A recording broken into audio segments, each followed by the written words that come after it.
Let me start that one here. Like how Martin Luther King would have started. My dream, my dream, my dream, my dream, my dream. Tell you my dream is to live my dream. I hope I got the name right this time, right? Hi Raleigh, I can't be more clear. It's pronounced just like vinegar. Just replace the V with BR, vinegar. It's just that simple. Last week we had a fulsome discourse on breeding tetra. I know you have another exciting topic this week, so I look forward. Yes, I do have another topic, and I would like to discuss the culturing of live foods for your fish and invertebrates. I like that topic. With expected rains during the rainy season comes the issue of mosquitoes, right? I really breed their larvae for fish food. At times I might forget to, I might forget in timing so as to go and check on them, and whoops, mosquito develop, and I might end up with issues with regards to having a lot of mosquitoes within, a community. Raleigh, glassworms or mosquito larvae make an excellent food. However, the adults are pests, and so I try to avoid culturing them in the infusoria cultures behind my house. This year I'm trying something new. I'm putting socks on apple juice containers, and the water seems to be turning green, so the infusoria get plenty of oxygen, and I believe this is going to work out just fine. Live food is usually fed to my fish fries, like my cichlid fries and my goldfish fries, right? Small fish. I too practice to feed my fish infusia and daphnia, and at times insect from around the yard. Being that you have a defined cold period each year, how difficult is it for you to culture your live food? The only live food that I culture that is limited by the weather are the Daphnia magna. They do fine during the cold months when I cannot offer them infusoria. I've kept the same culture going for about 18 years, so they don't lie dormant, but they do survive on what infusoria cultures inside the glass jars or the gallon jars inside the house. But as soon as I can culture green water for them, I add that, and I get explosions of live food from my fish.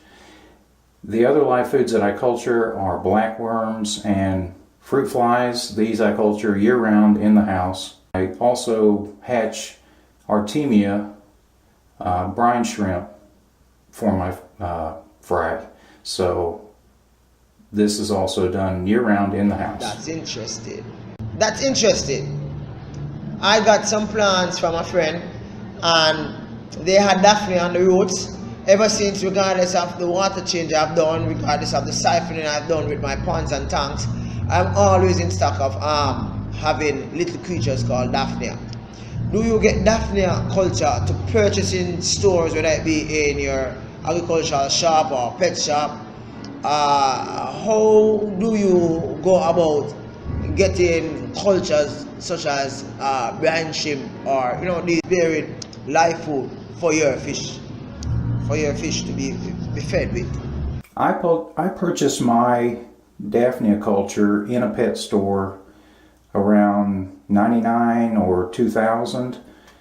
They had huge jars of them in the pet store, and much more than a gallon, probably at least 30 gallon, well, perhaps 20 gallon jars. And I purchased a culture of them, and I've kept them going for about 18 years. Many persons ask, can these small creatures satisfy large fish stock? What would you respond to them? Say. Currently I am up to 15 1-gallon jars of Daphnia.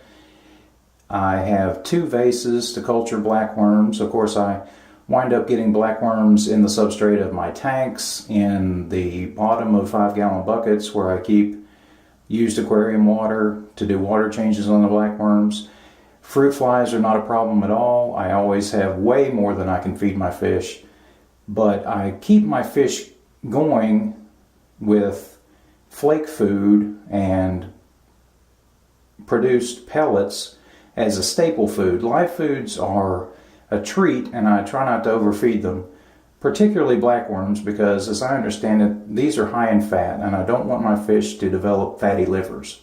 Wow, that's cool. For me, I know these creatures are packed with enough proteins to get the fish fries growing really fast.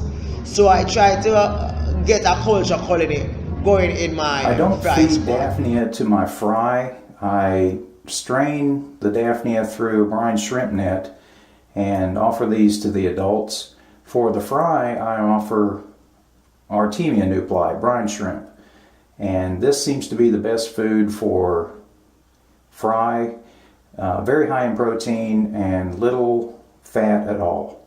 Regarding infusion, I do make infusion, but only for my goldfish. It really have a foul smell. How do you manage the smell of infusion, feeding it to your fish stock? I only culture infusoria during warmer months outside, so any odor is completely unnoticeable. Have you ever fed your fish? Have you ever tried using green water to feed your fish stock? Unfortunately, yes. When I first began breeding Colombian tetra, I felt that the tiny hatchlings would need to have infusoria as a first food. I offered green water to them and lost more fry than I saved. So the green water fouls and this poisons the fish. So I start Colombian tetra with brine shrimp, and of course guppy fry are plenty large enough to start with brine shrimp. I understand there are, for example, zebra danios would need to start on infusoria, or microworms, I think they're called glass eels. Some of these tiny cultures, I don't culture any of those foods. So brine shrimp is a starter food for all my fry.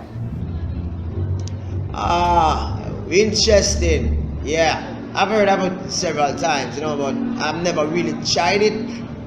But the ponds being out there, the water becomes green eventually, and the fish look happy anyway.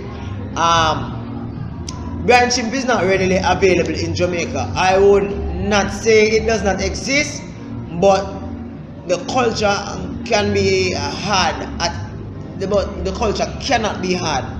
You can't get it, simple put, at local fish stores in Jamaica, right? Do you get local fish? Do you get brine shrimp at local fish store? How does it work in cultured brine shrimp? For most of my Aquarius hobby, I purchased vials of brine shrimp at pet stores, and the price has gone up to about $5 a vial. The price is ridiculous. You can go to Brine Shrimp Direct and order online, and they are much cheaper. The eggs there, I've had a real good experience with Brine Shrimp Direct, and I'll leave a link in the comment section. Wow, that's cool. Really cool. You could open a consultant company for that aspect of the fish keeping. I have no desire to be a salesman.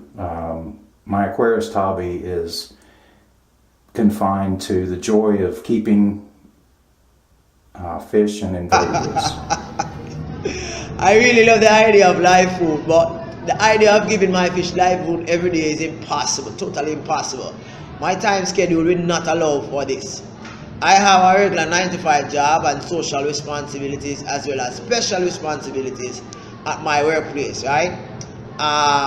Family, hobby, YouTube, and other personal issues and other things, right? How do you find time to become an avid practitioner of using live food to feed your fish? All of the live food that I culture are easy to maintain. The most difficult are the blackworms, which require frequent water changes, but I have this down to a science, and I can do water changes in both vases in about 3 to 5 minutes. So as long as I do that daily, the water doesn't foul The Daphnia are no trouble at all. The fruit flies are very easy to maintain. So I have a ready supply of live food for my fish, and also hatching brine shrimp.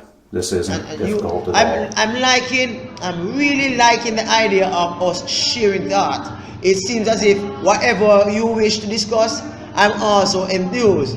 Do you regard yourself as a hobbyist within the fish keeping hobby, or do you engage others to hopefully become financially rewarded in the future? Because practically everybody, well, most persons on YouTube, their ultimate goal is to get money on YouTube. Again, Raleigh, I am not in this for the money. I love aquatic life. I want to maximize the health and happiness of my pets and that of others through networking. For me, just like you, I'm in this because I love fish keeping. As a teacher, I'm encouraged to share what I've discovered and what I have experienced. I consider myself always learning and never beyond correction. Financial rewards, though tempting, and probably might be the final outcome of anyone's desire, in a sense, right? Financial rewards, like you, is not my ultimate priority. Financial reward is like, if it happens, it happens. A very that's just important me. aspect of this hobby is to have a teachable spirit. So, yes, I am not an aquarium elitist. I don't think that I know it all. This is an art as well as a science, and I have gained invaluable information since I began YouTubing from the Fish Fam community, and I'm very Thank you grateful. very much, Mr. Breniger, for inviting me. Thank you very much for the discussion. Thank you very much for sharing me your fish keeping experience. I look forward for future collaboration in which we can share other topics together, right? Thank you very much from Fish Keeping Jamaica, and Mr. Breniger, say your last piece with regards to. Thank you so much for joining me, Raleigh. It's always a pleasure. You're a very informed, very likable person.